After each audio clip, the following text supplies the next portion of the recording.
If everyone did pickleball, the world would be a better place. I mean, seriously, they'd be happier. They get great exercise. It's socially interactive. It's amazing. I mean, I love my tennis and martial arts. Well, I see martial arts as a sport as well as a personal development system. But I've never had so much fun in pickleball. I've never laughed so much in my life.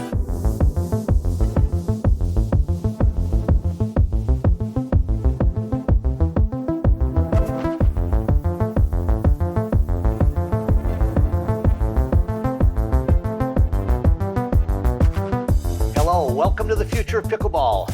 This is the show. We talk to the big guns, got interesting people, and I got a good one for you today.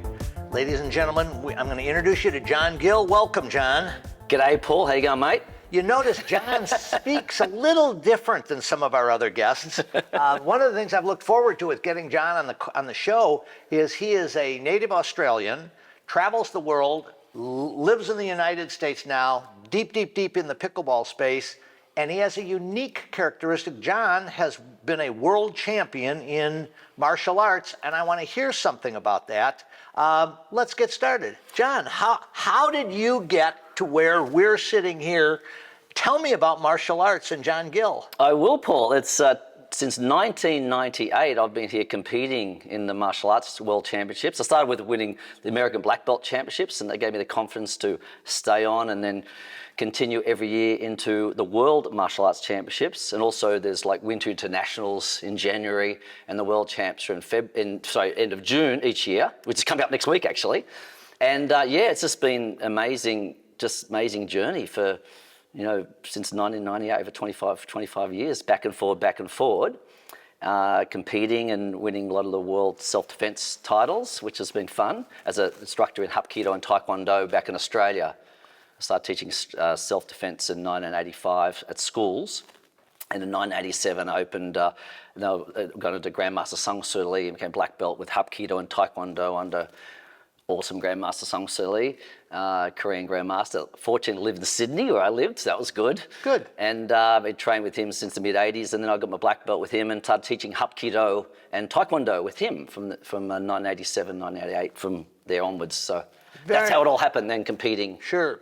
Very nice. And one of the things that I've found very interesting in the interviews that I do and the people that I've had on my show is give me your perspective on what, from your martial arts background that is world-class, so extensive, how has that incorporated in your pickleball game, or is there any incorporation? Definitely the hand speed, like the reflexes, and also I think mental toughness. It's just, and concentration. I was a bit hypo as a kid, so martial arts really helped me concentrate and focus, and which it does. And teaching it to the kids these days. I've had ADD kids one became a doctor, things like that. And the parents still thank me today. One other guy became an actor. A whole bunch of them have had successful lives through traditional martial arts. I'm not talking about jumping in the ring in the UFC and fighting somebody. I'm talking about traditional martial arts with respect. It develops focus, self-discipline, honor. And it's just a amazing life changing for many people. It's really the world's best personal development system. That's how I look at it. And yes, it's nice to know you can defend yourself. And yes, I had to do that one day against 5 guys in China, and it works. So but not just that. It's just amazing. The traditional martial arts is amazing if taught by the right instructor with the right, you've got the Karate Kid thing with the Cobra Kai aggros. There's not that many of those really around. Most of them are traditional and respectful and do the right thing. Yeah, very nice, very nice. Now, you're here living in America. I've met you at different tournaments. I know you're very involved with the World Pickleball Association. Now, you developed that with hope of being a tool to develop pickleball in the Olympics. Is that correct? Exactly. So what happened was, I married an American, Victoria, lovely, it was beautiful, and we married in 2017. Went back to Australia for a couple of years, back and forward, of course, tidying things up. And we officially moved here, back here, she was already here, but back and forward, January 2020. So I was meant to be teaching karate martial Hapkido Taekwondo out of Beverly Hills Karate Academy. And Also, I wanted to get into the film industry with my action. So I won the Action Star competition. I did a short film, so I was hoping to get into acting and all of that as well. And unfortunately, a disease called COVID-19. Have you heard of it? I did. Not coronavirus. So that happened, and that kind of ruined everything. And with my tennis background of 40 odd years as well, so tennis and martial arts, that's what I did full time. Pretty much leaving school, I was tennis coaching and playing full time, training in martial arts, and then tennis coaching for about 8 years full time, and that transferred into martial arts full time. And I did both of them pretty much full time for 25 years. And then the body said, could have a break. And then I went into I got my degrees in financial services, financial planning, went into that kind of industry, but did that stuff part-time. But that was actually good because I didn't get burnt out. So I was always excited to just teach part-time, and I did a lot of charity work for the White Ribbon Foundation for the prevention of violence against women, free seminars, and also the Australian government sent me to, in 2019, to Solomon Islands for the prevention of violence against women and children there as international, teaching all the moves and everything. And I've also got my YouTube, John Gill Self-Defense YouTube channel, stuff like that. But so therefore I couldn't teach martial arts here when COVID hit. So I discovered this game called pickleball. Have you heard of that? But now tell me about that. So how did you discover pickleball, and how did it capture your attention? Through my friend Bobby Frederick. Bobby Frederick introduced me, we were hitting some tennis over the years. He was an ex-PE teacher and right into tennis, and then getting here full time. And that time he said, come and try pickleball. I said, what is that? Sure. Now I call it a fun game with a funny name. But it was amazing, and I just took to it straight away. I think the combination of martial arts and tennis obviously helped. Obviously, you have to dial back a bit. Everything's less is more in pickleball, isn't it? It's right. More of a softer game with some power. Tennis is more power with some soft. However, pickleball's becoming probably 50-50 now, and these paddles and everything, a bit more power as well. But you've got to pick the right ball, as you know, to increase the speed on. So I started playing locally at Seal Beach. Seal Beach was Seal Beach Tennis Centre, now it's Seal Beach Tennis and Pickleball Centre, just at the cusp of Orange County there. And it's where Orange County starts. And had my first game there. Even after all those years of tennis, I got some lessons as well. And I got, I thought, and people say, you don't need lessons. And I said, yes, I do, because pickleball's still a bit different, And Sure. I got lessons with Gary there and other coaches. And then I did clinics with Riley and Lindsay and Jay and Christine McGrath and all these different clinics I did as well. And then ended up promoting Steve Paranta and Wes Gabrielson last year in Oregon for clinics. And they were fantastic. I learned a lot from them because they're former school teachers. Mm-hmm. And I think that helps. And also from teaching tennis and martial arts, then I'm teaching obviously pickleball as well. And it's just transgressors, I think, how to teach. So I fell in love with it, played all the time. There's not much we could do then for work. Wife was working, we'll do both through Uber Eats just to try and make ends meet during the pandemic because I couldn't teach the martial arts. And that was how it just played. And then I meeting everybody, and I put on, I was told it was definitely California's, and someone else told me it was America's first external city versus city league. Uh-huh. So I thought, let's get everyone together. So at the end of that year, 2020, I got everyone together and we did teams. We had Seal Beach, Long Beach, Newport Beach, 2 teams for Huntington Beach and South Bay, LA. And for the cost of one tournament, they basically got 3 months of pickleball, playing nice. home and away, Very home nice. and away, home and away matches. And the end result was Huntington Beach won, defeated South Bay LA in the final. I based it on my tennis competition. We call it competition, not leagues in Australia. So I based it on home and away. So the same time every week. It was like Saturdays at 12-ish, because it's hard to get the courts in the morning, as you know. So we did about 12-ish on Saturday. And then we went, one time play their court and next one theirs. And then we'd end up, it was a really fun league. It went really well. So now when you're doing that, one of the things that I've been anxious to hear from you on is, what is the state of pickleball in Australia right now? Good, very good. Tennis Australia got behind it. So I think that's an important thing that, instead of this tennis, you see this video clips on YouTube about tennis players and pickleball players arguing. I do both, and I still do play tennis. So my twins were shoulder the other week, so I'll take it a bit easy with tennis. But I think it's important that they coexist, and Australia's going well. went to the Australian Champs. I went for my daughter's wedding last year and ended up getting the Australian Champs and went in the singles. I played a lot of singles, but I got bronze in my age group for the highest level, 4.0 plus, and that was fun. Played some really good guys who are all ex-tennis players as well. And I knew a lot, I've seen a lot of them around through tennis and knew a lot of them, and they were very good singles players. But as you know, doubles is a different kettle of fish. So are you seeing any similarities to the growth in America, or is it regional, or are there specific markets that it's taken off in, or is it just across the board?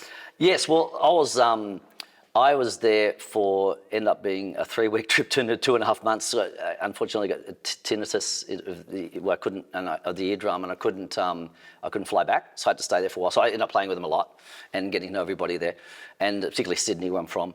It's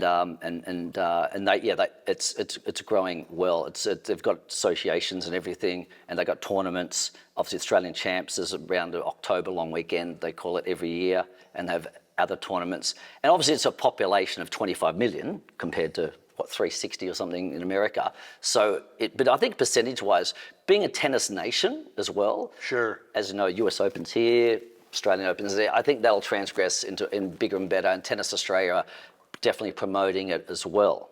So I see a huge future in Australia for pickleball. And I'm going to take my World Pickleball Association Championships, my WPA World Championships, to Australia probably next year as well. And so now, how does the World Pickleball Association Championships work? What is similar or different about other major tournaments? Okay, well, I've put on tournaments already. I've put on 14 tournaments in the last year and a bit, okay? So that's where it all started. People, after I put on the league, John, you should put on tournaments, you do a good job. Okay, I'll go for it. And I started tournaments about over a year ago now, and I also do these duper pickle and pizza tournaments. So that's how the beginners can get into the tournament scene, and we have pizza afterwards. Sure. And they can get duper rankings. So I've done one of those. I've got another one coming up in Long Beach soon as well. So it's just the World Pickleball Association. I just thought of it as a company, and just really the Olympic dream was, I thought this game's got to be in the Olympics.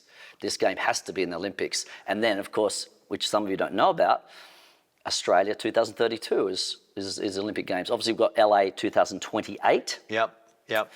But a lot of people are saying that's a bit early to get it as a full medal sport. There may be a chance of a demonstration sport, or we'll just do our own anyway. When all the people come and visit, we'll do our own demonstrations and get people involved from overseas. And then hopefully Australia 2032 either as a demonstration or a main sport. Now, we have had a number of different groups. I've interviewed some people who are trying to make efforts to impact the U.S. Olympic or the International Olympic Committee. Have you worked with any of them? Is there any kind of collaboration going on in this, or is it individual efforts?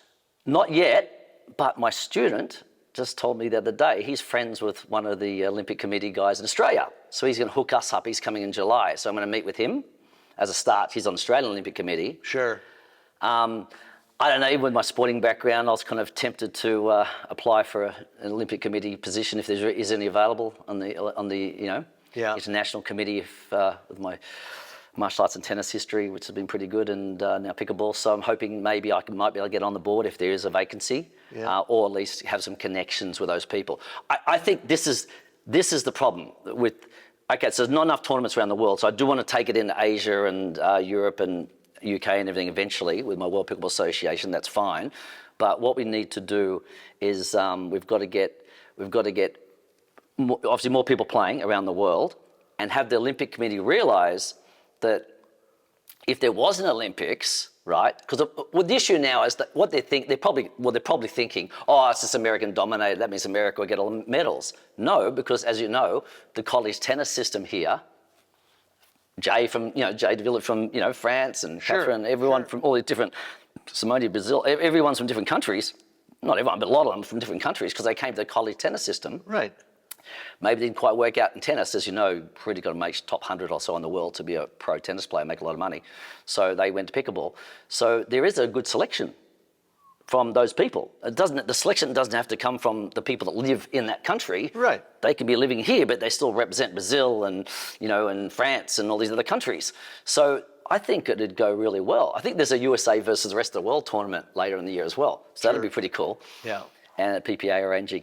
So I think if the Olympic Committee see that and see footage of stuff like that and understand, oh, okay, it might be mainly in America and Australia and gradually, but there's a good selection for Olympics from the people who've done the college system here. Now, I've been told, or I've heard, that there are a number of Asian countries, India particularly, that is really showing interest in pickleball, and they're getting large numbers. Now, hasn't there been an Asian World Pickleball Championship? Yes. And so do you have any sense of what's going on with those in Asia, where you're almost Asia? Yeah, well, Australasia. It's a mixture between the two. They've definitely got tournaments already there, and they've got associations there and everything, which is great. That's fine. I think we all got to live together and work it together. Sure. Not I'm this and I'm that and whatever else and things like that. But I just want to bring the world together in more than a lot of ways. But I think pickleball is a great way of doing that. So yeah, they're over there now doing a lot of good stuff as well. So we just got to, and there's different federations and things like that. But I think we've got to come together and unite to the Olympic Committee and probably write a joint letter or something and explain. Now, have you, with all of the things that you've done, you've been involved with these in martial arts, things that have big international uniformity. Is there any thoughts or ideas, or have you seen anything happening that way that might bring the whole world of pickleball together? Is there anybody working on that? Well, as you know, Steve Kuhn mentioned the other day in one of the interviews, he's awesome, what his contribution and Connor as well for the PPA, fantastic contributions. Everyone's trying to bring the world together. Because I teach self-defense, right? I have this SAFE seminar, self-protection, anti-bullying, fitness empowerment, right? I've also formed the SAFE Foundation for the prevention of violence and homelessness. So as I said on another TV interview up in Oregon when I put on a tournament, I want pickleball to be known to help the homeless. I actually deliver food to the homeless. So when we're out doing Uber Eats all those years ago and different things, and even recently I just pack food in and always give it to the homeless as I'm going through. And we're helping, I've helped individual people what we can, and also we've got a young lady, Jennifer, and her 2 kids that need some help. So I've put a GoFundMe page together for her to try and help. So at the moment it's like individuals, but I'm forming the SAFE Foundation. I've actually done it as a non-for-profit. I've just put it together as an official non-for-profit. Mm-hmm. And the ultimate goal is to build a health and sport resort for the homeless, the vulnerable, and those who need some help. Those who are facing hardship, whether it's financial hardship or mental hardship. As you know, there's a lot of mental issues and problems. Pickleball, as Steve Coote said the same thing, helps you mentally. It makes you happier. Now, I've always been a pretty happy guy, if you ask anyone who knows me. And I think it's through sport. I think it's all the endorphins. The endorphins I've never had to drink. I never have alcohol in my fridge. I'll have the odd beer if I go out, but I certainly won't drink. I'm mainly driving, so I never go more than 1 or 2. We don't have alcohol in our fridge. I've never had drugs. You just don't need that stuff when you do sport. So the idea is to get the homeless into something like pickleball, which is easy to learn, right? And also teach them the self-defense, the empowerment for the self-defense as well, non-contact, easy to learn as well. And we're hoping they'll get their mental health better through that. Very nice. So we're looking for somewhere between LA and Vegas, and there's plenty of land there, as you know, it's desert, where we put a swimming pool and pickleball courts, right, on there. And eventually probably build units, apartments they can live in. But initially maybe RVs. If anyone's got any RVs they want to donate, have them living in RVs until we can build the first thing would be the swimming pool, and because they've got or showers and toilets, obviously, restrooms, you guys say, so things like that. So we're going to build all that first, but and the building as far as apartments will come later. But at least RVs isn't that better that they live in an RV or a tent? On a place where they can have a swim, have a shower, get some food, and play sport, right? And also we're going to help them medical. I've got a guy in Vegas that runs medical centers, so he's going to help with the medical side of it for them as well. So as a non-for-profit, they're helping the homeless as well. Very so nice. that's my ultimate goal. And You know, that's where we're really. And my friend Harold, he's getting involved. He's the one that thought of that originally. I'm not going to compliment. He thought that idea originally as the place. I've always wanted to help the homeless. I'm delivering food, and he said, "Why don't we get a place where they can actually be?" Very nice. And as I deliver food to the homeless, I do talk to them. And I said, if we had a place like that, I explained it to them with sport and health and fun. Would you come? Yep, they come. Yeah, very nice. So that's better than living on the streets. Of course. On LA, Orange County, and all these other places around America. So if every city did something like that, and with government and corporate support, I think it's going to work.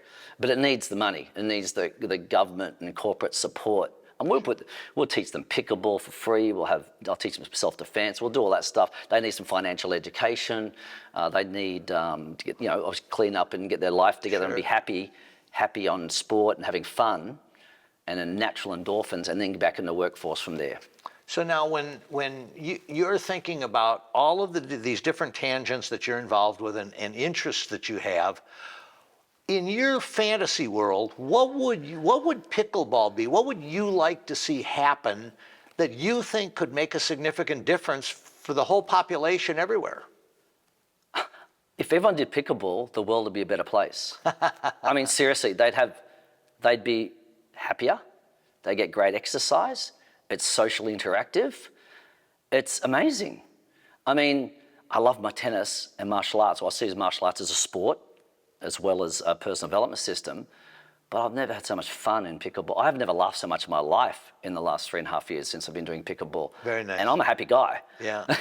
Yeah. And I say to my tennis friends, can you guys lighten up and have a laugh? Otherwise I'm going to pull you off the tennis court and make you play pickleball so you can have some laugh instead of throwing the rackets and carrying on. And still don't like people throwing pickleball paddles either. It's not good either. But generally not that many people do that compared to tennis players. I just don't. It's meant to be fun. This stuff's meant to be fun. Yes, and sir. The only issue is professional pickleball. They're going to playing for more money now, and there's gambling. They need lines people. I'm actually going to look at becoming a referee as well, help out in that regard. But because I referee my own tournaments as well. Sure. So I think they need lines people for the professional matches. Just even at least the baseline, and maybe the two. He can watch this, whatever, just there's a few dodgy calls. I filmed a few of them in slow motion when I watched pickleball, and I said, oh no, that's not good. I mean, except outside the centre court, because at least you can appeal. So I'm just saying that's what needs to be done, the professional level. But generally for everyone, Steve Kuhn mentioned in his interview, schools, start from the grassroots. So if we get them into schools at a young age, having fun and sport, sport's critical. I think sport's critical. I mean, we've got to get... It's just natural endorphins, It's just, if people do sport, are happy from that, and live a healthy lifestyle, they're not going to need drugs or cigarettes or alcohol or anything like that. So this is the issue. I teach self-defense, right? And I'm telling you now, most of the violence is caused by excessive alcohol or drugs. Normal people don't just go and bash somebody. Right. Yeah, for sure. Really. For sure. You find out all the time, you watch the courtroom drama stuff, half the people in jail probably don't even know what they did because they're on drugs. Right. So you've got to get them off that kind of stuff. You don't need that stuff. You don't need it. There's a natural endorphins. I try and do everything naturally. Sure. I don't even like to take headache pills. I don't like taking any drugs if I can, it saves your life. Sure. But I haven't been in that situation yet. But I just think everything natural and sport, and pickleball is the perfect sport of all time. I think it'll be the biggest sport in the world, playing-wise and watching as well. Yeah. Without a doubt. Easy to learn, cheap to start. I mean, tournaments are going to be expensive, but that's understandable because they're trying to pay pros and whatever else. But if you don't go in tournament, that's fine. But even then, I'm trying to even keep my tournaments a bit lower now so people can, these pits and pickle things for like $45 and they get duper points and they get pizza afterwards, all included. So I'm trying to make it more accessible for people to get duper points. Good idea. I think duper's great. Thanks again to Steve Kuhn. I think that's fantastic. I think it's important to have a one system overall, because I've put onto USA pickleball tournaments as well as other ones, and I think the UTPA, I think they're starting to go to one system, I believe, and it should be duper, and I think he's done a great job with that as well, and I can see his passion as well, and Good. Connor with Pardo with putting on, but two Connors there for the for the PPA has been fantastic. You know, Ken Herman, great job with the APP as well. And more people, the better. I see them as we all work together, not as my competition against yours, or I don't want my people going to your tournaments and mine. You know what I mean? We all work together. Sure. And make it just a fun, happy sport. Grandma's playing with grandkids. How cool is that? Yeah. How cool is that? What other sport can you do that? You know. So as we're getting through this, we've covered a lot of cool things. One of the things that I would really be interested in your opinion on is what would you like to see happen in Australia or Eurasia or Australasia. Combo. That would contribute to the world's position of pickleball? Well, I got Riley there for a start, Riley Newman there, by doing video ads and helping him out. We meant to go with him, but then COVID hit and we couldn't go. And then he went this year and I couldn't go back after being stuck there for 2.5 months. So I had to get back to work back here. So he did a great job there. They loved him. Right, so he had a good experience. Riley Newman had a fantastic experience in Australia. And he thought, yeah, it's good. And I said to him, well, do you reckon we could get a, you know, PPA could put on a tournament? They said, yeah, they're probably about 2 years away. I said, yeah probably. Yeah, probably about 2 years away for a lot of distance to travel pros to. Yeah, it is. But you get local pros from Australia as well. Sure. If you could, I mean, I'd love to have a WPA around every country, but you know, the PPA is fine. They've just done such a great job. If they can get in other countries, I'm happy to help them and do what I can. Cool. But I just think it'd be good to have a pro events, and like the tennis players do. So, and it'll probably get to that eventually, where they travel and play for bigger money. But at the moment, most of it's in America, obviously. But Australia is getting bigger. We've got Dave the Badger Weinbach. Everyone, if you haven't checked out Dave the Badger Weinbach, he's sensational. #1 senior pro in the world, absolutely the GOAT of senior pro, greatest of all time. And he's a great teacher. So I'm going with him next year. We're taking a tour to Australia. Paul's coming too. And so it's 28th of December to 20th of January. And you can check that out on the World Pickleball Association.com/tours. And it's all about the tour, bringing Americans across for a start to see Australia, play with Australian pickleballers, and we'll do a clinic. Dave and I are teaching clinics every second or third day as well. And if your partner's not in pickleball, which is hard to believe, they can go shopping or do what they want, give you a credit card. If they don't have to do pickleball to come on the tour. Sure. But it's just more appropriate that it's pickleball. And we finish with 5 days watching the Australian Open tennis. How cool is that? John, I can't hardly wait. Yep, Paul's in. Ladies and gentlemen, I told you we were going to have a great interview today. John Gill, our own Crocodile Dundee. Kung Fu Ru as well, by the way. Kung Fu I even have a suit, Kung Fu Ru suit. All right. During the pandemic, I was dressing up and doing some pretty funny things. But Very nice.